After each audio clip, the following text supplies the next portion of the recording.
Hi, everyone. Welcome to episode 77 of the All Dolphins podcast. This episode dedicated to, obvious answer maybe would be A.J. Dewey, considering he had the greatest individual playoff performance in team history with his 3 picks in the 1982 AFC Championship game. But no, we're going to go instead with the What year is that? 1982? 1982. Yes, sir, against the New York Jets.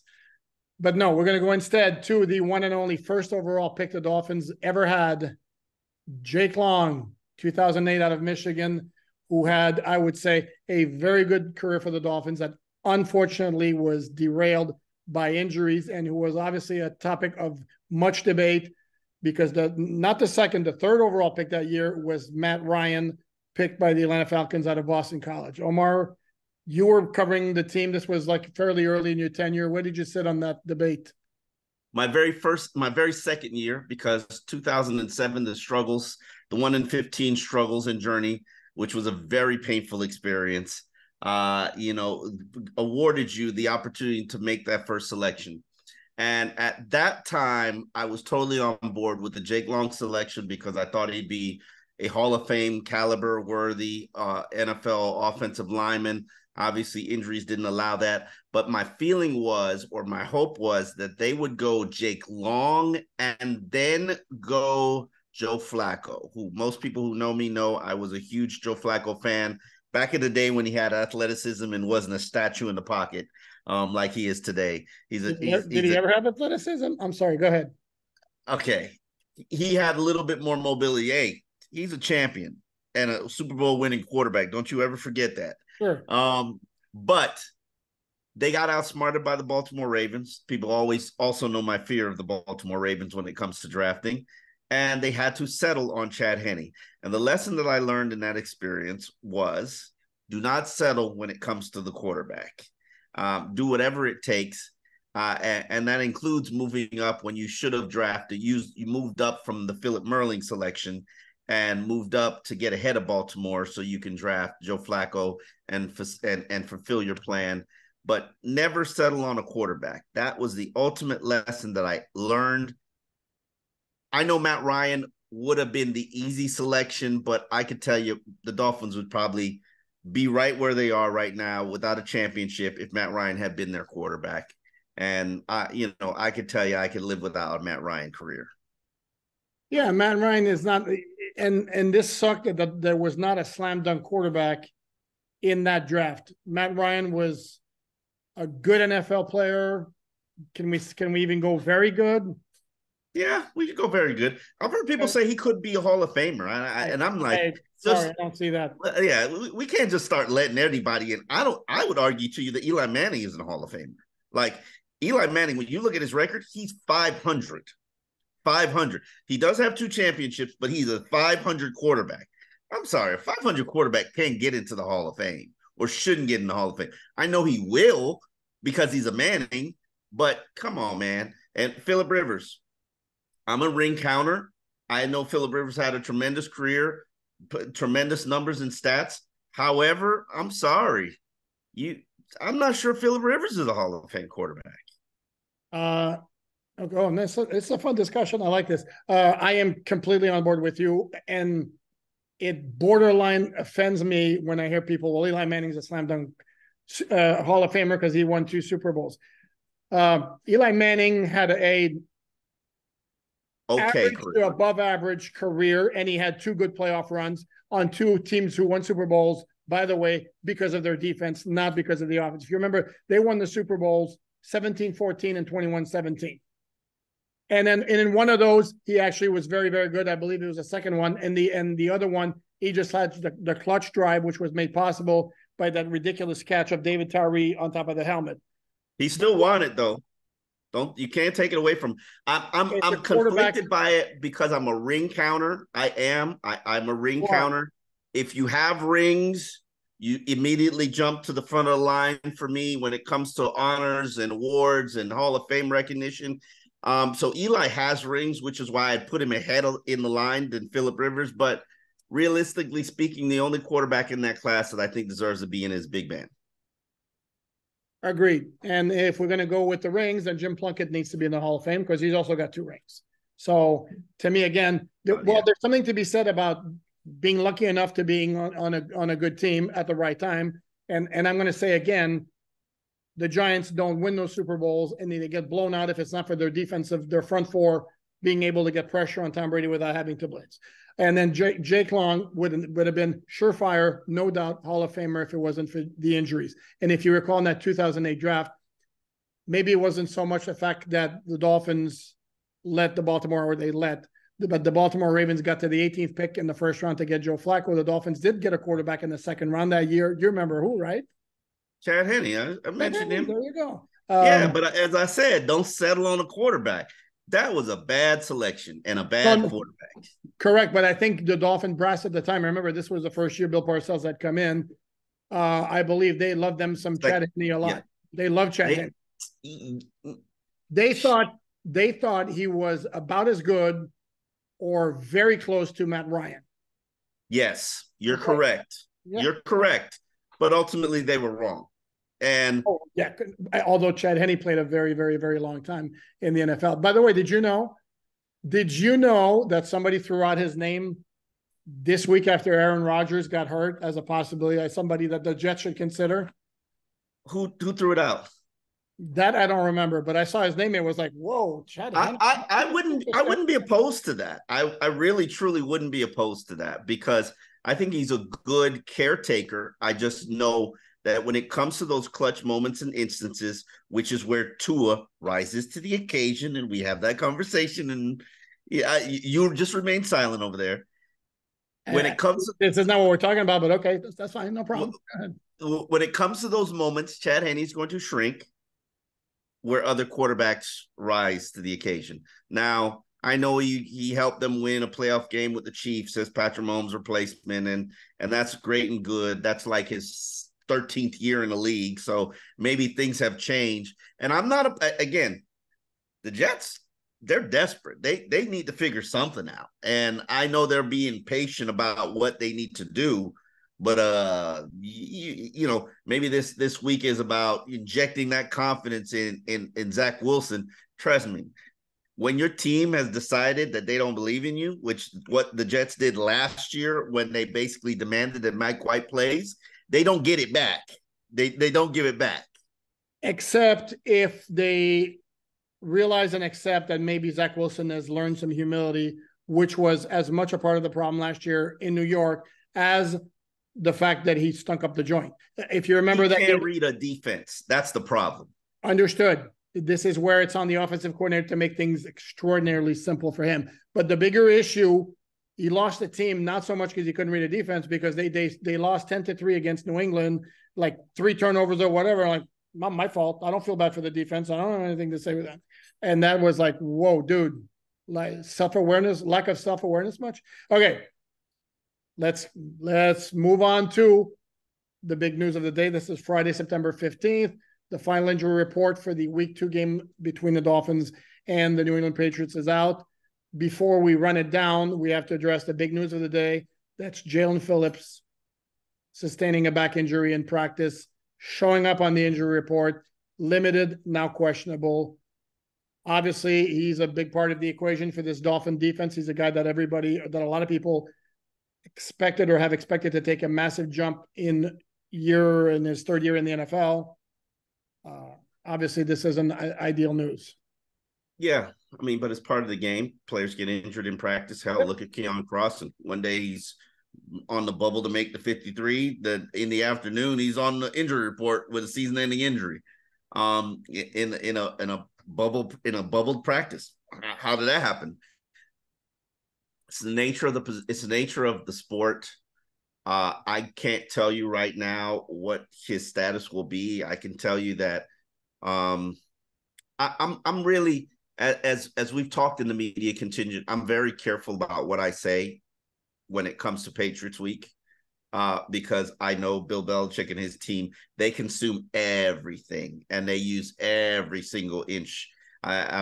Just to give you guys some context, the only times we've ever gotten in trouble as a media contingent and reprimanded by multiple head coaches, it is always Patriots Week.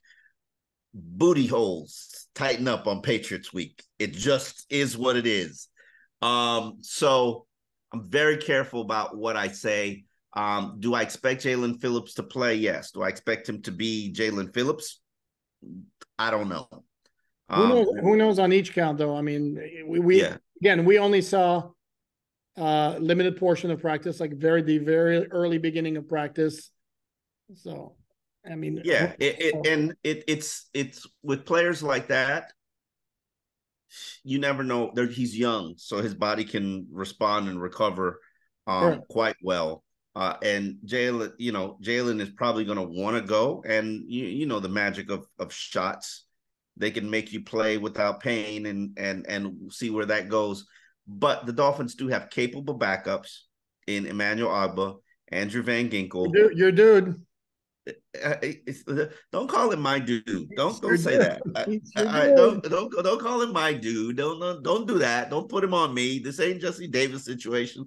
I like Emmanuel Agba. Do I think he fits in this defense? Not really. Do I think he can help? Yeah. So and then Chase Winovich, who I believe is going to be active for this game. He could definitely help out if he knows the defense, which we have no idea if he knows the defense. But that could potentially change the scope of what Andrew Van Ginkel does. If Andrew Van Ginkel is the nickel linebacker, the nickel inside linebacker, and he's got to go out there and be an edge player, that means David Long Jr. is going to be elevated, and we kind of maybe will get to see what he was added here to do, which is cover people.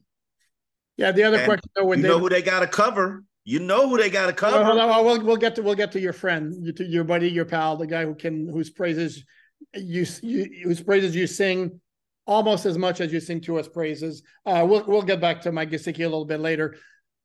The thing that to note though, the Dolphins were nickel quite a bit against the Chargers. I think they were expecting the Chargers to like throw it up like all over the place. I'm going to guess they're not expecting the Patriots to do quite the same. So I would expect maybe 3 linebackers on the field, a lot more than we saw against the Chargers, which brings David Long back into the equation. Is it going to be 3? Do you consider Phillips and Chubb linebackers? I always struggle with how to no, that's a very that's a very good point. And if they go no, it's a good point. Erase. But we could see David Long Jr. in the lineup more. But since you brought him up, like I know you want to talk about Mike Gesicki. You wrote a column on alldolphins.com where basically you were like pleading, begging for Mike Gesicki not to have a big game. No. I was threatening Dolphins players.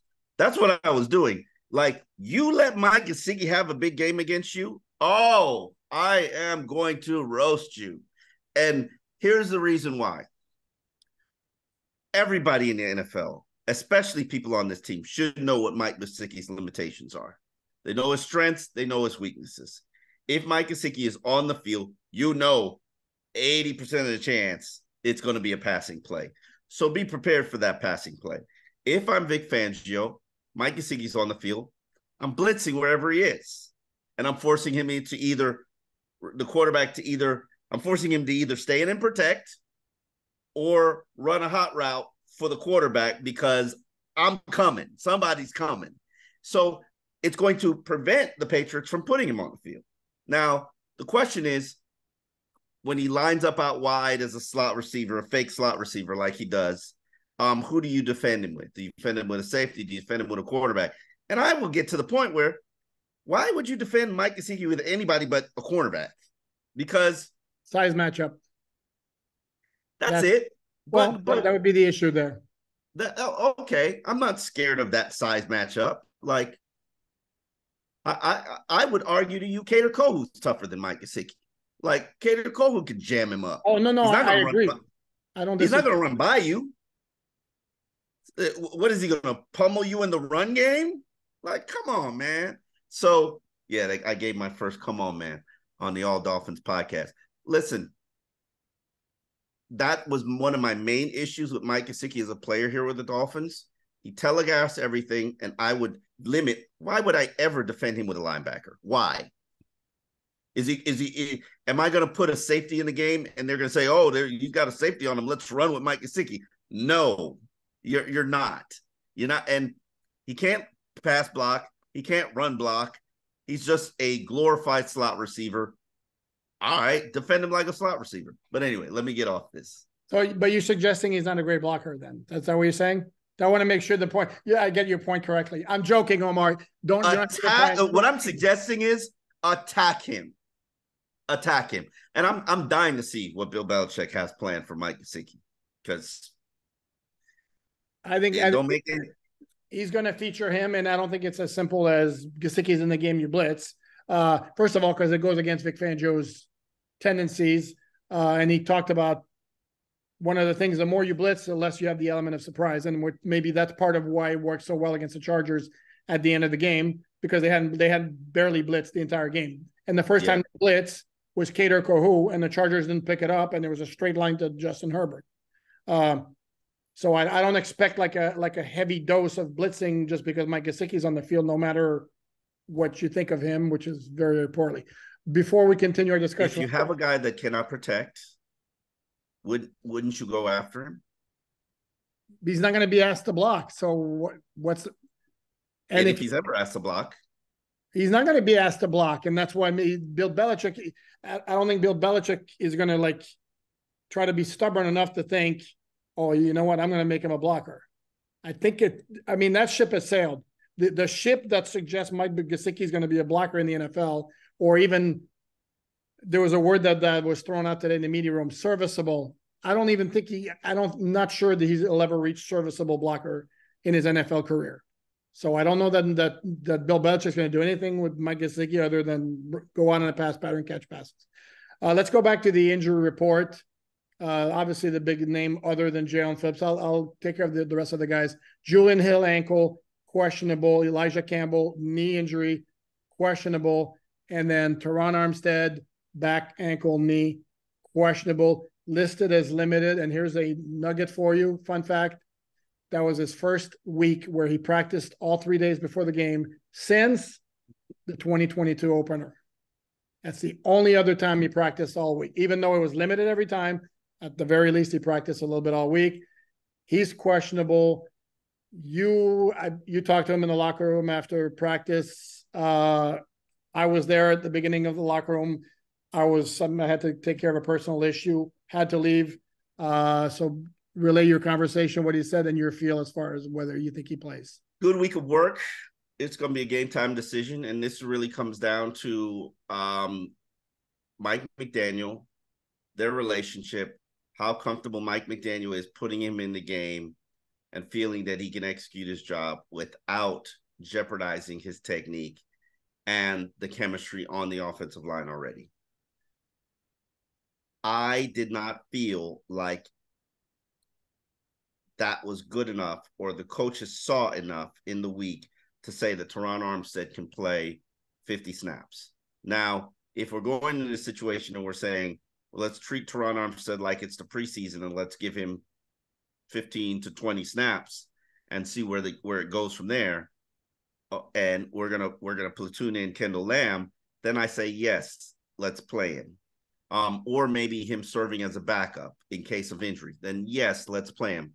But I'm not necessarily certain, and I know who I'm talking about. I'm talking about a Pro Bowl player. I'm talking about an elite player. But I'm not certain that I'm ready to say that, hey, he's ready to go in there and be an NFL starter with, I'm just guessing here, 75 snaps, because Mike McDaniel said he's participated in team periods. We don't know how much he's participated in team periods the last 3 days. The first day he had a red jersey. But collectively during training camp, he might have had 20 snaps in team periods. Correct. So if we throw on another 50 this week, I'm not sure you're ready to play 50 snaps in an NFL game. That's fair. Now, I don't know what you do if you're Mike McDaniel, because Mike McDaniel has said more than one occasion, including today, comes down to having a good relationship with the player. And he does have a good relationship with Teron Armstead. And I think if Teron says, I'm ready to go, let's go. I think Mike McDaniel's first instincts would be, let's hold off a week. But then if Teron says, I want to be there for my team, I think Mike McDaniel says, all right, go ahead. And this is where, when you mention a good relationship with a player, it's an issue of trust, where he trusts Armstead to tell him, to be totally honest, where if Armstead thinks he might hurt the team by playing at less than 100%, Armstead's going to tell him that. Armstead wants to play, but he's not going to be like, I'm going to play no matter what. And then, put himself out there when he's not in a position to perform at his best and hurt the team. Whereas there are other players, and a large part of that is NFL experience, the guy's resume, and the maturity level. And I completely agree with you that if McDaniel talks to Armstead, he's going to have a good feel. This guy's going to shoot it to me straight. And if he tells me he's ready to go, he's ready to go. So you're playing. And if he hesitates. Mm-hmm. And also on top of that is the film that they put out. Because, I mean, if I'm going to let you practice without limitations out of the red jersey, I'm going to tell the practice squad player, who I'm assuming is Chase Winovich, go at him, test him, give him your best. Mm-hmm. And based on what I see in these scout team reps, I'm going to be able to evaluate him. Chase Winovich is out there whooping up Teron Armstead. I'm going to be like, we need to hold this off a week. Now, so they have an advantage that we don't have. But I just talking to him, I didn't get a good feeling like I'm ready to go. I got a feeling of this is going to be a coach's decision. I'm not sure that I put enough on film to convince him that I'm ready to go. Yeah. And again, you and I have been around long enough to know that generally speaking, when guys are very confident they're going to play, they're very decisive in their declarations. And the comment that he made is not like, well, we'll see Sunday night. Again, usually when the guy's playing, I'll be there. Yeah. So I'm good to go. Yeah, good to go. I've heard that 1,000 times. I'm good to go. Mm-hmm. And when you get there, I'm good to go. Okay, he'll be there. But that wasn't necessarily what we got. Now, could the element of surprise? Would I love to see Teron Armstead out there? Absolutely. Sure. But you know what I would rather than see Teron Armstead out there? I'd rather see him healthy and playing for 15 games this entire season. And not in and out of the lineup, stretched down, absolutely, without question. The Patriots injury report is interesting. Ooh, that thing is extensive. Well, not only that, but they did not rule out anybody, didn't list anybody as doubtful. It's 6 guys who are questionable, including 2 offensive linemen who didn't practice all week because they have a concussion. As I remember the concussion protocol, and there are steps to return to play. Mm-hmm. I believe if you haven't practiced by Friday, I'm pretty sure you can't play. That's not true. Mario Williams, if you remember the great Mario Williams, who was they changed up, dude. The concussion protocol is new from last year. Mario Williams doesn't apply, but go ahead. Yeah, but as it hasn't changed from you have to be on the practice field and participate in a practice to play. They counted with Mario Williams that Saturday walkthrough as a practice and then put him on the field on Sunday. How they made that happen, I don't know. And there has been an instance in previous, I can't recall who it was, where that has happened, because I remember it happening once with Mario Williams. But yes, you have to participate in a practice before you can be cleared to go on the field with the concussion protocol. But I think that there is some loophole that the Patriots are using that will allow them to list him as questionable, because if they have not gone past stage 2, which is practice, not suffer any effects of a concussion, you generally shouldn't be put on the field. Yeah, you're right. And besides, if by rule, based on the fact they haven't practiced, they weren't eligible to play, obviously they would have been listed as out. They wouldn't have had a choice. So yeah, it could be that they have to take part in the walkthrough tomorrow, no symptoms Sunday, and they get cleared Sunday afternoon and can play Sunday night. And I don't mind playing a guy coming off a concussion who hasn't practiced all week. I mean, would I prefer not to? Especially that mammoth of left tackle in Trent Smith, Trent Brown. Trent Brown. Like, Trent Brown is a monster. I've watched him train down here with Bomarito. That's a big 350-pound man who moves like a cat. I've seen it in person.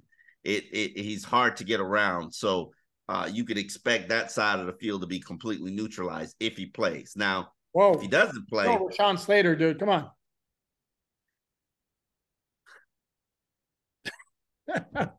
Okay. Well said. No, yeah, you think more about, I think Trent Brown's a BB minus left tackle in my eyes. I think you may think more of him than I do. that's because of effort. He doesn't really try Correct. hard or train Correct. hard. Correct. Yes, but he's a freak of nature. Yeah. I always respect the human mutants, the guys who are 350 pounds who can move like a cat. Like people aren't that big, aren't supposed to move that well. No, no, that is fair. To me, the strength of the Patriots offensive line is more the interior. And in that vein, the other guy who hasn't practiced all week is Sidney So, who's a rookie, 4th-round pick, I believe he was. He started the opener against the Eagles because they had other injury concerns. Those two guys were their two projected starting guards, who are Cole Strange, who's limited all week, listed as questionable, and then Mike Onwenu, uh, Unwin. Onwenu, ankle injury, limited all week, also listed as questionable. And then as I look at the rest of it, another one player listed as questionable, limited all week, Devontae Parker. And then finally, the other guy who did not practice Friday, also listed as questionable, which I find strange, is Jonathan Jones, their starting cornerback, who sustained an ankle injury. I'm going to say it happened in practice because he was one of those. He was full Wednesday, and then Thursday shows up limited with an ankle injury. Didn't practice Friday. I don't know exactly how, looking from the outside based on that data, that I get questionable, but that's what they put. And that's a big one. That might be as big as That's big a as that's a anything I else. that's a I don't want to go up against Tyreek Hill injury. Well, but that was their guy to go up against Tyreek Hill. Like, I mean, if you look at alldolphins.com, we did an opponent breakdown with my good friend Mike Debate from Patriot Country, the SI Fan Nation Network sister site. And he was basically saying that he was the main guy who was going to be in charge of limiting the damage that Tyreek Hill is going to do. And now he's injured. Oh no, I don't want to play. I don't want to play against Tyreek fully healthy. Bro, you Come haven't on seen that now. throughout your career. You know what? You Yeah, haven't seen that like throughout NFL, your like career. no, and the guys who are like that, they're in the league a year, maybe two. Guys want that actually. They're like No, Tyreek Hill. generally Tyreek they Hill. do. Generally they do. But if I'm not 100%, I'm not about to take on a monster. The NFL's best at not 100%. No, but Nah, they're obviously changed. They're not going to stick him man to man if he's a little bit limited with the ankle injury. But I'm saying, and you're not going to suggest that what he twisted his ankle on purpose because he doesn't want to go up against Tyreek. Come on. no, with an ankle. No, I'm saying he's not going to go up against Tyreek Hill, not fully healthy. And with an ankle injury, All right. I'm targeting him. I'm going after him. I'm putting Tyreek in motion to get me the matchup that I want. Well, yeah, I don't know exactly how they're planning on uncovering. I'm sure they watched that Chargers film and they're probably going, I don't know what we're going to do, but whatever the Chargers did, we're doing something else. They're gonna brag. They're gonna bracket him and press him. And even Tyreek said, "You can put 3 on me. I'm still gonna get mine." And I love that. But Yeah. that's an elite player and elite player's confidence. And honestly, I don't doubt him because of the way this offense works. Tyreek runs a lot of option routes. Tua Tunga with a lot of max protection. Some of their biggest plays, when you look at the coaches' film, 3 guys out, total max protection, and it's Tyreek and Waddle in an outlet, and that's all you need. Yeah, and they're not going to shut him down because you can't shut him down because he's unshut downable. About that for a I word. don't know if that's a word. I'm not going It to is allow now. that. I have decreed this word. Unshut downable. I reject that word. Undefendable. I like unshut downable better. Okay. In fact, I'm going to petition Merriam-Webster to add it to the dictionary. The goal, obviously, for them is to limit the damage he's going to do. You know, if he has 664 or whatever, I think Bill Belichick right now will be like, sign me up, please. Take it right there, which is not horrible, but it's not 11-2-15 too.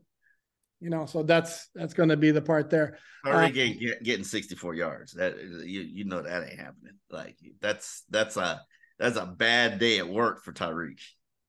No, correct. I mean, but there were games that he didn't get more than 64 yards. I mean, again, he still has to go out there doing. Yes, I would take.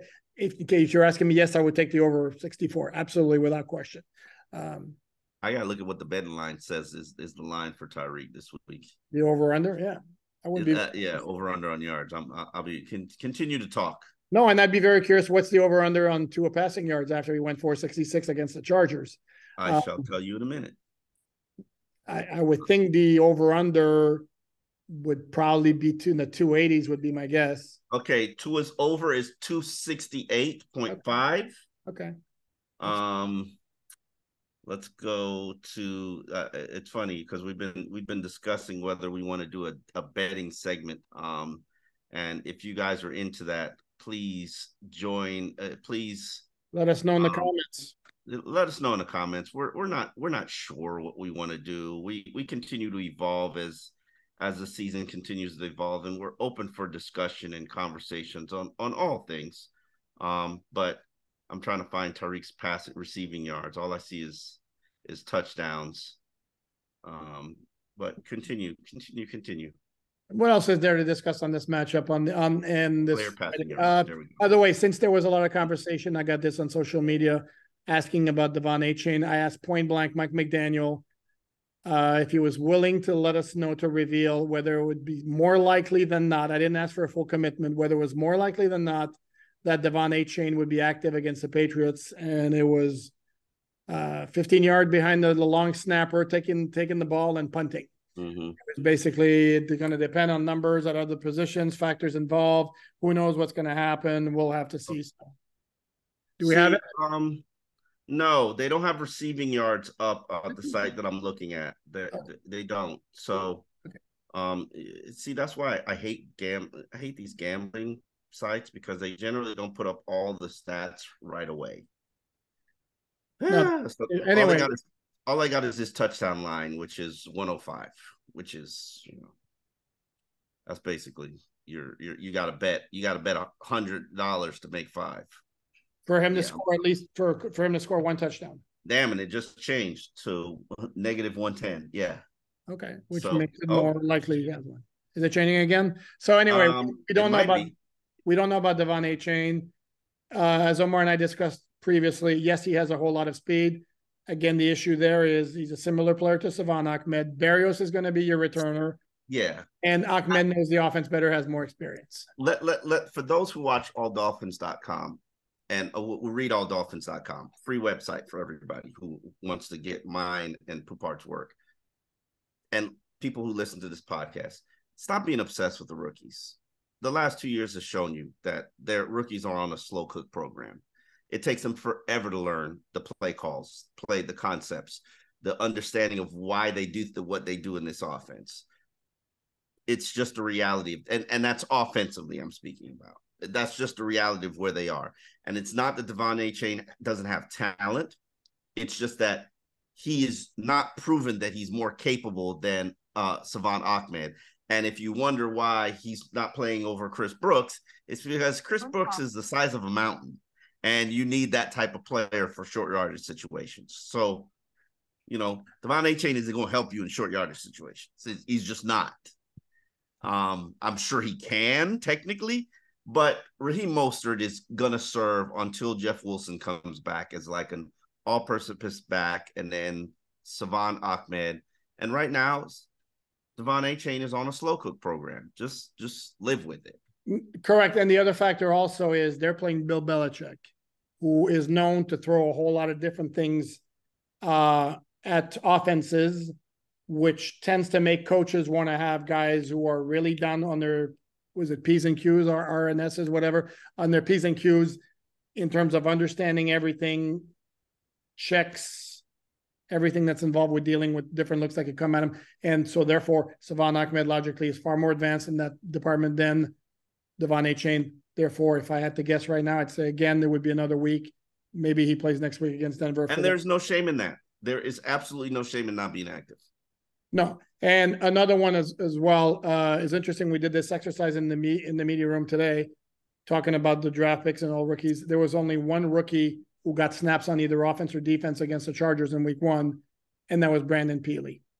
And if I remember, it was either 2 or 7. It was like a microscopic number. So you mean Cam Smith didn't get any snaps on offense or defense. Same with Devon Achane. Same. Julian Neal was inactive. Chris Brooks only played on special teams. So as you mentioned earlier, yeah, we get the idea. It's fun to have a rookie because there's the unknown of how great they can be. But, let it take some time.